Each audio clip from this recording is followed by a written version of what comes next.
Hello, everyone. Happy Wednesday.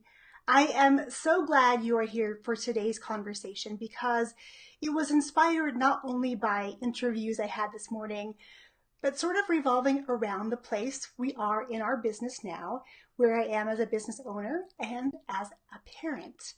And I am so grateful that you're taking time out of your day to be here with me today and talk about something that is so important, all about what is your flavor. If we haven't met yet, my name is Yang Pratt, and I am the Chief Dreamer, author, and podcaster right here at Our Young Creators. Here at OYC, we are committed to equipping kids with real-world skills like podcasting so that they can go out there and create their own brighter futures and fund all of their amazing adventures in the process. I'm so glad you're here today. As you're tuning in live or catching the replay, say hi and let me know you are here. So this morning I had back-to-back interviews. The first one was with Amber Brooks, and it was for our podcast, and you'll be hearing about that and when the episode airs, when it's close to being time. We dove into brand voice and being authentic. And last week in our course, Becoming a Podcast Family, we dove into branding. How do we brand our podcasts? How do we brand ourselves as service providers of those products or things that we're offering to the world? Branding is so much deeper than picking your colors, picking your fonts, getting that logo. And it's so interesting that for years and years and years, I thought those things, the logo, the color, the way everything was around that, were more important than the message, because I thought everyone would just see the message or see the logo and we were golden. What I didn't realize back when I built my business 17 years ago was that being able to have a stronger foundation in terms of really figuring out who I was as a person and who I was as a business, really everything that I wanted to provide and what services we offered, how we were going to do that, how we were going to build relationships. Those were all things I figured out in the process of running my business, and mostly they were a result of investing in mentors who taught me certain processes and strategies along the way, and I was able to take those lessons and implement them. Now, I'm a really good student. I like to follow the directions. I like to complete my assignments. I like to get them done on time. And so from these mentors, I learned how to put these things into place. What I didn't really think about too much, though, was what I was doing was following their example in the fact that I was trying to take a page out of their playbook and pop it into my own life. And if you've ever tried to do that, where you see somebody who has a successful business or they're a really great parent, and you try to do all the things that they're doing, it doesn't always work because we are not them. We have our own experiences, our own thoughts, our own ways of doing things, and different beliefs and attitudes about everything in our lives versus these other people we think we want to emulate. What we don't realize, though, is that every person that is put on this planet is here for a very special reason. We are all meant to show up fully, embrace ourselves, and stand on the stage of life with the spotlight streaming on us and acknowledging the people who are surrounding us and really being able to be in a space where we are serving, where we are giving and providing value to those around us. It's taken me a very long time to figure out what it feels like or what it means to own my story, own my weirdness, and own my flavor. Now, Kim said this in our interview today, and I thought it was so fitting about this flavor. If you think in terms of food, there are so many different flavors of things. Some people really like vanilla ice cream. Some people like chocolate. Some people like all sorts of different flavors of Ben & Jerry's, for instance. Maybe they like a Rocky Road or fish food or whatever the flavor is. There's so many different flavors. And here's the thing. If we think about our lives and who we are as a flavor, sometimes people are going to dislike the flavor. They might have a little taste and say, you know, it's just not for me. I'm going to move on to the next flavor, and then the next flavor until a flavor resonates with them. They're going to connect with a mentor or somebody here on planet Internet, and they're going to say, yes, I love this person's story. I love this person's energy. There's something about them. I want to enjoy this pint of this flavor, whatever it is. And for a long time, I didn't want people to not like my flavor or me as who I was. And so I hid behind my business to a certain degree, where I was letting my business kind of happen and unfold to me rather than being the action taker that I am now and applying action and moving my business in a certain direction. I was wishful and hopeful those things wanted to happen. I had a blurry vision of where I wanted to go, but it wasn't until I decided recently to stop the insanity, as Susan Powter might have said back in the 80s. And if you were around then, you'll know exactly who I'm talking about. If not, go Google her and you'll find out all about her. So being able to become this robust flavor with all these sprinklings of different life experiences and all these sprinklings of different experiences and events and people that I've met along this journey of life. All of those things get thrown into the mix when I think about myself or my business as this flavor.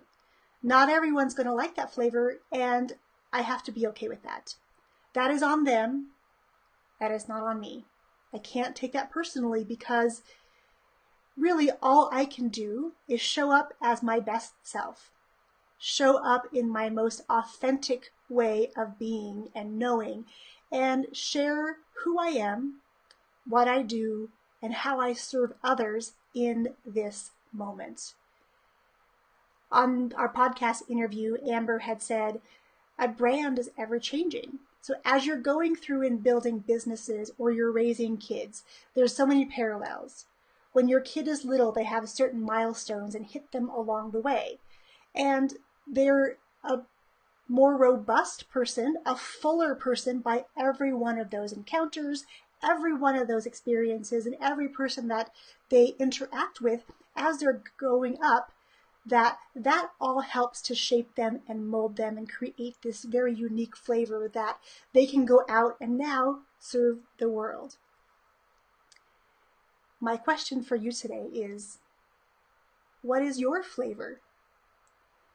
What is it about you that makes you stand out and unique?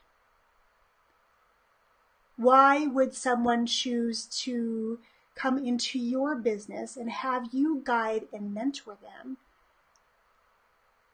It's a lot of questions to take in, and I think I just gave you 3 different questions that are all wrapped up into this idea of flavor. Flavor can change over time, just like a great red wine. When it's brand new, it's going to have a certain flavor. As it ages, it's going to have a different flavor. And everything from temperature to light to the season in which the grapes are harvested, how they're harvested, all of those little touch points are going to ultimately affect the beautiful flavor that we're creating here at the end. Now, what we love to do here at Our Young Creators is empower kids to find their flavors at a young age. We love shaping their experiences and their lives and opening up doors to possibilities so that they can really start to appreciate themselves. They can start to own who they are and what they believe, and they can take all of those things and package it up in a way that can help serve others and in the process can serve themselves in the sense that they can start funding their own adventures. For instance, Daphne, my 11-year-old, now works on contract with another entrepreneurial parent, doing a lot of things revolving around video and creating blog posts and creating images. The fact that she can do that at 11 is so exciting to me, because if she's able to do these things now at this young age, just imagine what she's going to be able to do 5 years from now, 10 years from now, 2 decades from now. Can you imagine what the world would look like if we took these kids from when they were little and started instilling in them a love of self, a certainty about who they are, so that when they go out into the world and there's different influences around them, they can stand grounded in the fact that they are unique, they are powerful, and they have something amazing to share with the world, no matter what their age. Giving kids opportunities to step into their brilliance, like learning to become a podcaster, so that the stories they have, their adventures they're living, can be documented. And that documentation becomes their legacy. What if you and your families could document your family history and use video and audio to do this?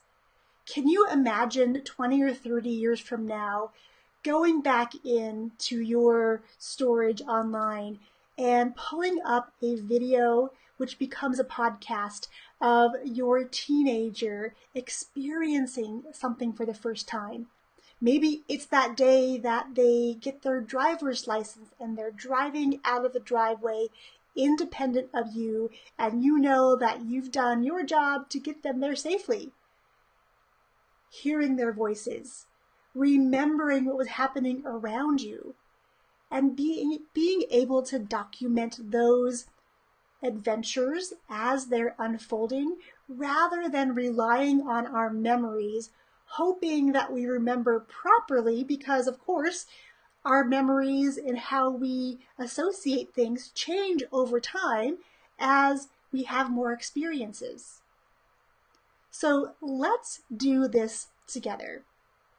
I would love for you to join me over in our Facebook group, Raising Creators, because I want to continue this discussion on how do we give kids these tools to help them embrace their talents, embrace their gifts, celebrate that which makes them different, and then be able to document the process and have your kids learn how to preserve those, and even better, share those adventures with the world so that they and your family can inspire other families and other kids to want to build this amazing legacy, document these different adventures they're having, record your family history and record different things that are happening in your lives as they're unfolding, and then going back years from now, looking back at those memories and feeling excited, feeling that same joy, taking you back to that moment where maybe they had their first steps or they read their first book aloud, and even listening to their little voices change as they grow up. I cannot think of a better legacy we can leave to our kids than spending time with them side by side, creating something like a podcast where you're working on a singular goal together. You're not having to trade time in your business for time with your kids. We can bring these two beautiful worlds together. We can model for our kids that having a business doesn't mean sacrificing time with our family all the time. That having a business is about serving others. Having a business is sharing our stories so that other people are inspired by where we've been and they can learn from our mistakes and fast track their success in the arena that they've chosen for their lives. So my friends, I would again love for you to head over to our group, Raising Creators, so we can continue this discussion. We can really empower kids to live their best lives starting now, because now these kids are going to eventually become the leaders for our world. And I, for one, want to make sure that these leaders are equipped with amazing skills, an amazing sense of identity, people who are living their lives in their most authentic form and are serving the world in a big way.